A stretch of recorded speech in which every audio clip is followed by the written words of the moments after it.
Hi friends, I am excited to talk to you today about business cards.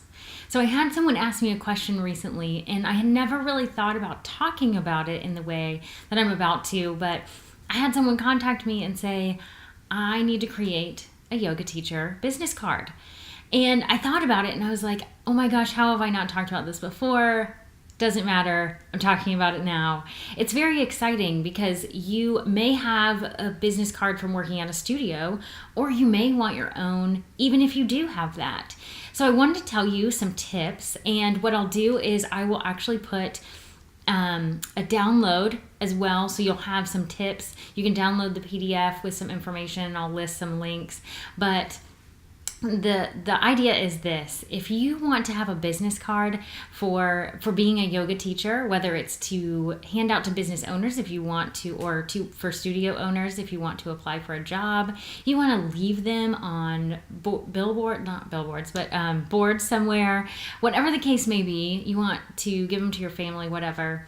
It is a great opportunity, and it is one of the least expensive options in terms of marketing material, but it's so impactful. So I highly recommend it. And again, I am going to list everything I talk about in the download so you can get access free to all of that information. So just a few tips I have for you on business cards. Number one, most important tip: keep it simple and as generic as possible in terms of what you're going to be offering if this is your first business card you're working on. And here's the reason why. When you start marketing yourself as a business owner, so you are an independent contractor and a yoga teacher and getting out there, you are probably figuring a few things out. So if you put on your business card that you have a specific style of yoga that you do, what happens if in 6 months you haven't given out all your business cards yet, but you don't really do that anymore? Now you're not going to want to give those business cards out. It's a waste of money. So I don't want you to do that. The best thing you can do is think about it in very easy terms. So you're going to want to put your name. That's the first thing you're going to want on there. What your name is, it's either your first and your last, or if you have a business name, and it doesn't have to be an official business name. It could be Yoga by Amanda. That's a pretty generic name. Now, if you have an LLC, if you have gone down that path, then go for it. You absolutely should use your business name instead of anything else, but you may want to have your business name and your personal name, just depends. So you want to have some sort of a name on there. And then you want to have some sort of contact information. I get a lot of questions on, especially when I hand out my business card. I, in particular, do not have any phone number on my business card. I did that very strategically because I do not have an additional phone for my business, and so it's only my personal phone, and I really don't, that is not how I want to run my business. I would rather everyone go to my website. Email is best for me, so I list my email address. I encourage everyone to do the same if you don't want to be getting phone calls and text messages. So this is just a personal preference. You are absolutely free to put your phone number on your business card if that's the way that you want to communicate with people. But just know that if it's on there, people are going to contact you that way. So you're going to have to be okay if you're getting phone calls at weird hours. Hopefully no one calls you at 2 a.m., but you just never know what's going to happen, especially if your business card is being handed out in not the same place that you are working locally. So if you have an online business, you may be getting questions from someone that's in a different time zone. So just be careful about that.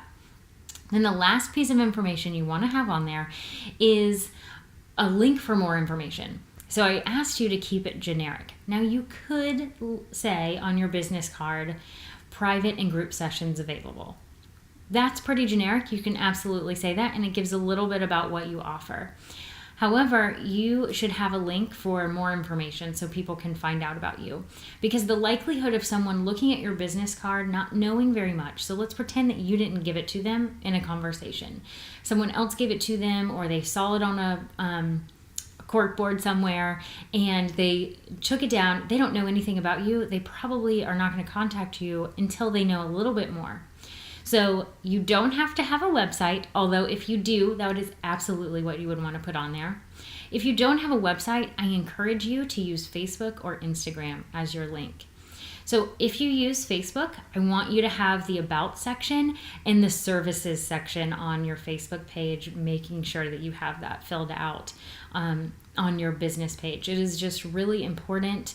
If you use a personal page, make sure to have something in the About section that you can talk about what you offer. Private sessions, group sessions, where you work, that sort of thing. If you use Instagram, use the highlights, the story highlights. It's so important. You can have you on video talking or some pictures if you're not exactly comfortable with video. Use the stories to share more about you so the person can learn more before they contact you.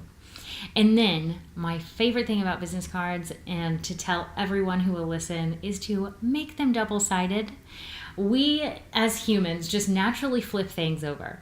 So we're always looking for more information. You don't want to make it to where this person has to flip it over to get something, to get a very pertinent piece of information, but it's so impactful when it's double-sided.